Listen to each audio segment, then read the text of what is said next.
मैंने ये ऑस्ट्रिया से सीखा था। मैं जवानी में ऑस्ट्रिया चला गया। वहाँ मैंने एक फैक्ट्री में काम शुरू किया और फिर अपनी दुकान खोल ली। वो एक छोटा सा ग्रोसरी स्टोर था।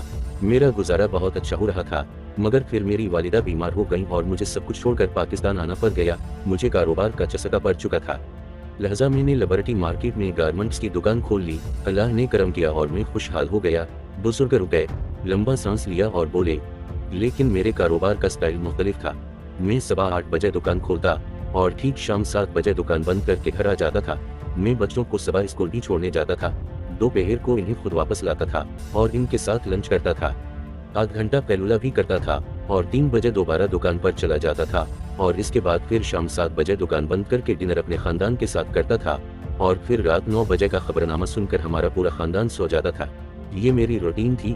मैंने इनसे पूछा, लेकिन क्या इससे आपको मुआशी नुकसान नहीं होता था? लाहौर में लोग रात 12 बजे तक शॉपिंग करते हैं, जबकि आप 7 बजे दुकान बंद कर देते थे, तो फिर आप कमाते क्या थे? वो हंसकर बोले, आप हैरान होंगे, मैं मार्केट में सबसे ज्यादा सील करता था। मेरी दुकान में सारा दिन रश रहता था, जबकि हम सारा दिन मक्खियां मारते रहते थे। मैंने हैरान होकर पूछा, इसकी वजह क्या थी? वो कहा लगा कर बोले, शायद मेरा तवक्कल इसकी वजह थी या फिर वाकई सुबह जल्दी उठने वालों के काम में बरकत होती है। बहरहाल मेरा काम रुकता नहीं था। दूसरा, मैं मार्जिन बहुत कम रखता था। ग्राहक बहुत सियाने होते हैं, ये सस्ती चीजों के बारे में जल्दी वाकिफ हो जाते हैं। मेरे ग्राहक ये भी जान गए थे मैं जल्दी दुकान बंद कर देता हूँ। चुनांचा ये दिन को खरीदारी कर लेते थे और यूं मैं शाम के वक्त घर चला जाता था। मैंने पूछा, आपने ये तकनीक कहाँ से सीखी और इसका क्या फायदा हुआ? ये संजीदगी से बोले, मैंने ये ऑस्ट्रिया से सीखा था। वियना में तमाम दफ्तर, शॉपिंग सेंटर और दुकानें सुबह 8 बजे खुल जाते थे और शाम 6 बजे बंद हो जाते थे। सिर्फ काफी शॉप्स, रेस्टोरेंट, पब्स और क्लब रात 10 बजे तक खुलते थे। गोरे जल्दी सोने और सुबह जल्दी उठने वाले लोग हैं। ये 7 बजे डिनर कर लेते हैं और 8 बजे सो जाते हैं। मैं भी वहाँ जल्दी उठने और जल्दी सोने का आदी हो गया था। मैं लाहौर वापस आया तो यहाँ सूरत हाल बिल्कुल मुख्तलिफ थी। शहर रात के वक्त जागता और दिन को सोता था, लिहाजा मेरे पास 2 ऑप्शन थे। मैं वियना की रूटीन जारी रखता या फिर लाहौरी हो जाता। मैंने सोचा, मैं अगर रात को जागकर ज्यादा पैसे कमा लूंगा तो क्या फर्क पड़ जाएगा? मेरे पास अगर करोड़ों रुपए भी जमा हो जाए मगर मैंने अपने खानदान को वक्त ना दिया, मैं अगर अपनी माँ के पाँव ना दबा सका, तो अपनी बीवी के साथ गप ना लगा सका, तो अपने बच्चों का बचपन एंजॉय ना कर सका और अपनी नींद पूरी ना कर सका, तो फिर मुझे इन पैसों का क्या फायदा होगा? मैं कमा लूंगा मगर मेरी जिंदगी तो अच्छी नहीं गुजरेगी। चुनांचा मैंने लिबर्टी में एक छोटा सा वियना बना लिया और शानदार जिंदगी गुजारी। मेरे बच्चों ने एला तालीम हासिल की। मेरी और मेरी बीवी की जिंदगी भी अच्छी गुजरी और मैंने अपने वालिदैन की भी जी जान से खिदमत की और मैं आखिर में पूरी मार्केट के मुकाबले में फायदे में भी रहा। मैंने पूछा, वो कैसे? वो बोले, मैंने 3.5 लाख रुपए में दुकान खरीदी थी। मैंने वो 33 करोड़ रुपए में फरोख्त की। लिहाजा अगर मुनाफा में कोई कमी रह गई थी तो वो 33 करोड़ रुपए की शक्ल में पूरी हो गई। मेरा किया गया। वो इसके बाद रुक कर बोले, बेटा आप लोगों को मेरी कहानी सुनाएं और इन्हें बताएं, हुकूमत अगर रात 8 बजे दुकानें बंद करना चाहती है तो खुदा के लिए मुजाहमत ना करें, तो अपनी सेहत, अपने खानदान और अपना सुकून बचाएं। आप अगर रात 12-1 बजे तक काम करते रहेंगे तो इससे आपकी सेहत भी तबाह हो जाएगी और आपका खानदान भी। आपने अगर अपने बच्चों को वालिद की शफ़क़त और करियर दोनों से महरूम कर दिया और इसके बदले अगर आपको खरबों रुपए भी मिल गए तो इनका क्या फायदा होगा? ये दौलत फसाद के सिवा क्या होगी? वो खामोश हो गए। ये बुजुर्ग मेरे एक ब्यूरोक्रेट दौसत के वालिद हैं। हुकूमत ने पिछले हफ्ते रात 8 बजे दुकानें और शॉपिंग सेंटर्स बंद करने का फैसला किया और इस के बाद जब वो रद्दअमल सामने आने लगा जो दहाइयों से आ रहा है, तो मेरे दौसत ने मुझे मैसेज किया, मेरे वालिद आपसे बात करना चाहते हैं। मैंने बड़े शेख साहिब को फ़ोन किया और इसके बाद इनसे वो गुफ्तगू हुई जो आप पढ़ चुके हैं। मैं ताज़ा जापान से वापस आया हूँ। जापान में भी शाम 7 बजे तमाम दुकानें और शॉपिंग सेंटर्स बंद हो जाते हैं। हाँ, अलबत्ता रेस्टोरेंट 9:30 बजे तक खुले रहते हैं। जापानी मगरिब से पहले डिनर कर लेते हैं और 8 बजे सो जाते हैं और सुबह 5-5:30 बजे जाग जाते हैं।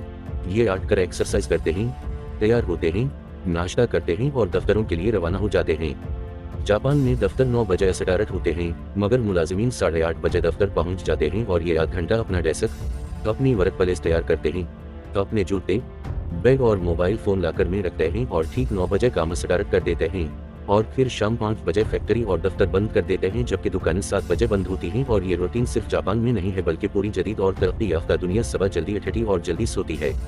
दुनिया के 31 कामयाब और तरक्की याफ्ता मुल्कों में दफ्तर और कारोबार जल्दी शुरू होते हैं और मगरिब के वक्त बंद हो जाते हैं। इन मुल्कों में नाश्ता और डिनर भी जल्दी कर लिया जाता है और लोग सो भी बहुत जल्द जाते हैं। तरक्की याफ्ता मुल्कों में लोग खाना भी सादा और कम खाते हैं, घर भी छोटे और साफ सुथरे बनाते हैं, सफाई पसंद भी होते हैं। माहौल भी सबस और क्लीन रखते हैं और सादगी पसंद भी होते हैं। जापान हर साल औसतन 73,000 गीगावाट बिजली पैदा करता है। घरेलू सारिफिन इसका सिर्फ 5% इस्तेमाल करते हैं। 10% बिजली कमर्शियल एक्टिविटीज मसला दुकानों, शॉपिंग सेंटरों, साइन बोर्डर्स और स्ट्रीट लाइट्स में इस्तेमाल होती है, जबकि बाकी 85% बिजली सनतें और किसान इस्तेमाल करते हैं। और ये जापान की मुआशी तरक्की की इस वजह है, जबकि हम बिजली का ज्यादातर हिस्सा ज़ाया कर देते हैं और आखिर में हमारे पास फैक्ट्रियों और ज़राअत के लिए बिजली नहीं बचती और यूं हम परस पर कर गुजारा करते रहते हैं। आप किसी घर में चले जाएं, आपको दिन में भी लाइट्स जलती दिखाई देंगी और दूसरा पूरे मुल्क के शॉपिंग सेंटर्स और दुकानें रात 12 बजे तक खुली रहती हैं और दिन में 100 लाइट्स ऑन होती हैं और ये बिजली हम फर्नेस ऑयल से तैयार करते हैं। हम हर साल गाड़ियों में भी $12 बिलियन का पेट्रोल फूंक देते हैं। चुनांचे फिर ये मुल्क कैसे चलेगा?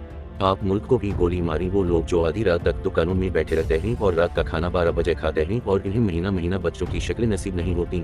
इन बेचारों की क्या जिंदगी होगी? चुनांचे आप देख लें, हम मनहसलकुम बीमार लोग हैं। मुल्क के 70% लोग ब्लड प्रेशर, एंजाइटी, डिप्रेशन और शुगर के मरीज हैं। मुल्क के हर शहर में हर साल डायलिसिस मशीनों की जरूरत दुगनी हो जाती है। लोगों के रवैयों में भी शिद्दत है और आप माने या ना माने ये सारे अज़ाब हमारे लाइफ स्टाइल की वजह से हैं। हम एक गर्म मुल्क हैं। गर्मियों में दर्जा हरारत 50 डिग्री तक चला जाता है, लेकिन हम इसके बावजूद 9-10 बजे काम शुरू करते हैं और रात 12-12 बजे तक मार्केटों में मटर गश्त करते रहते हैं। चुनांचे फिर सेहत कैसे ठीक होगी? जिंदगी में अमन और सुकून कैसे आएगा? मेरी दरख्वास्त है, हुकूमत ने अगर ठीक फैसला कर लिया है तो ये इस बार इस फैसले पर अमल भी कराए। हम एक ही बार तय कर लें, गर्मियों में दफ्तर और स्कूल सुबह 7 बजे खोलेंगे और 3 बजे बंद करेंगे, ताहम मुलाजिमीन मुसलसल 6 घंटे काम करेंगे और स्टूडेंट्स बगैर रुके पड़ेंगे। 3 बजे छुट्टी हो जाए और दुकानें रात 8 बजे बंद कर दी जाएंगी। जिसने शॉपिंग करनी है वो शाम 6-7 बजे अपना शौक पूरा कर ले। रात 9 बजे पेट्रोल पंपों के अलावा सब कुछ बंद हो जाएगा ताकि लोग 10-11 बजे तक सो जाएं और अगले दिन फ्रेश उठें। हुकूमत मेहरबानी फरमा कर मोबाइल फोन्स के नाइट पैकेज भी बंद करा दे।